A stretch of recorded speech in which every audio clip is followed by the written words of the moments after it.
Hi hello வணக்கம் and welcome to Fareenas kitchen. இன்றைக்கி நம்ம பரீனாஸ் கிச்சனில் நம்ம என்ன ரெசிபி செய்ய போகிறோன்னா அசோகா ஹல்வா எப்படி செய்கிறதுன்றதை பார்க்க போகிறோம். வாங்க நம்ம கிச்சனுக்குள்ளே போகலாம். இது செய்கிறதுக்கு ஒரு அரை கப் அளவுக்கு பாசிப்பருப்பு எடுத்துக்கலாம். எல்லாத்தையும் ஒரே கப்பில் மெஷர் பண்ணி எடுத்துக்கோங்க. அது கூடவே ஒரு கப் அளவுக்கு சர்க்கரை, இது கூடவே அரை கப் அளவுக்கு நெய் எடுத்திருக்கோம். நெய் நம்ம நிறைய சேர்த்தோன்னா நல்லா வாசனையாக இருக்கும். அதுக்காக தான் 10லேருந்து 12 போல் முந்திரி பருப்பு, 3 டீஸ்பூன் அளவுக்கு கோதுமை மாவு. இப்போது இந்த பாசிப்பருப்பை நல்லா கழுவி எடுத்துகிட்டு வந்துக்கலாம். கழுவினதுக்கப்புறமா ஒரு குக்கரில் சேர்த்து அது முங்குற அளவுக்கு தண்ணி சேர்த்துட்டு மிதமான சூட்டில் 4 விசில் வரைக்கும் விட்டு நம்ம எடுத்துக்கலாம். 4 விசில் விட்டு எடுத்ததுக்கப்புறம் இந்த அளவுக்கு நல்லா குழஞ்சி வந்த மாதிரி ஆகிடும். இப்போ இதை நல்லா நம்ம ஆற வச்சு எடுத்துக்கலாம்.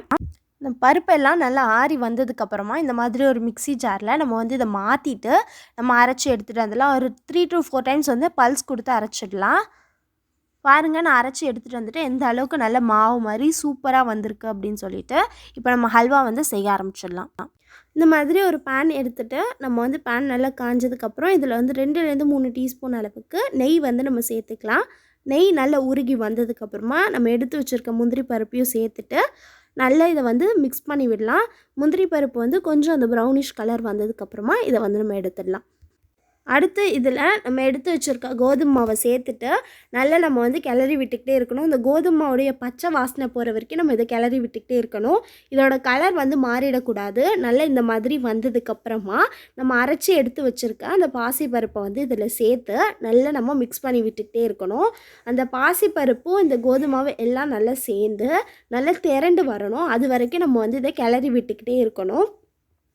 நடுவில் கொஞ்சம் கொஞ்சமாக நம்ம நெய் சேர்த்துக்கிட்டே இருக்கலாம். நெய் விட்டு நம்ம சேர்க்கும்போது நல்ல வாசனையாகவும் இருக்கும். டேஸ்ட்டுமே அந்த அளவுக்கு சூப்பராக கிடைக்கும். அதுக்காக இந்த மாதிரி நம்ம மிக்ஸ் பண்ணி விட்டுக்கிட்டே இருக்கலாம். அந்த கோதுமாவும் பாசிப்பருப்பும் நல்லா சேர்ந்து வந்ததுக்கப்புறம் நம்ம சர்க்கரையை இதில் சேர்த்துக்கலாம். சர்க்கரை எல்லாத்தையும் சேர்த்துட்டு நல்லா மிக்ஸ் பண்ணி விடும்போது அந்த சர்க்கரை எல்லாம் கரைஞ்சி அந்த மாவோட நல்லா அழகாக ஒட்டி வரும்.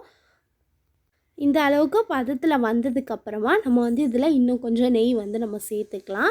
நெய் சேர்த்துட்டு நம்ம திரும்பவும் இதை கிளற ஆரம்பிச்சிடலாம். இதெல்லாம் நல்லா சுருண்டு நல்லா அழகாக எதுலேயும் ஒட்டாமல் வரணும். அந்த பதம் வர வரைக்கும் நம்ம இதை கைவிடாமல் கிளறிக்கிட்டே இருக்கணும்.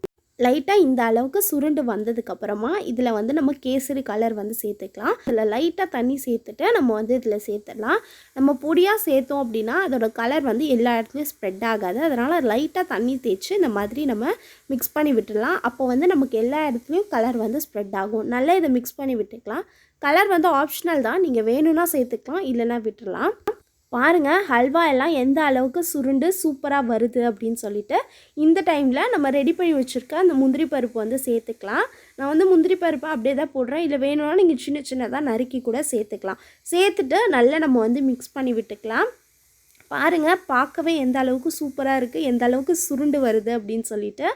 அவ்வளோதான், பாருங்கள் ஹல்வாலாம் எந்த அளவுக்கு சுருண்டு சூப்பராக ரெடியாகி வந்துருச்சு அப்படின்னு சொல்லிட்டு இந்த டைமில் நம்ம ஸ்டவ் ஆஃப் பண்ணிட்டு வேற ஒரு பாத்திரத்துக்கு நம்ம மாற்றிடலாம். அவ்வளோதான், நம்மளோட ஹல்வா எல்லாம் சூப்பராக ரெடி ஆகிடுச்சு. பாருங்கள் எந்த அளவுக்கு வந்திருக்கு அப்படின்னு சொல்லிட்டு. நீங்களும் இந்த ரெசிபியை கண்டிப்பாக உங்கள் வீட்டில் ட்ரை பண்ணி பாருங்கள். எப்படி இருக்குது அப்படின்னு சொல்லிட்டு கீழே இருக்க கமெண்ட் பாக்ஸில் கமெண்ட் பண்ணுங்கள்.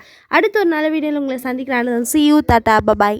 இந்த வீடியோ உங்களுக்கு பிடிச்சிருந்தா லைக் பண்ணுங்கள், ஷேர் பண்ணுங்கள். மறக்காமல் பரீனாஸ் கிச்சனுக்கு சப்ஸ்கிரைப் பண்ணிட்டு கூடவே பக்கத்தில் இருக்க பெல் ஐக்கானை கிளிக் பண்ணுங்கள். அப்போ தான் நான் போடுற வீடியோஸ் உங்களுக்கு சேரும். tata, bye.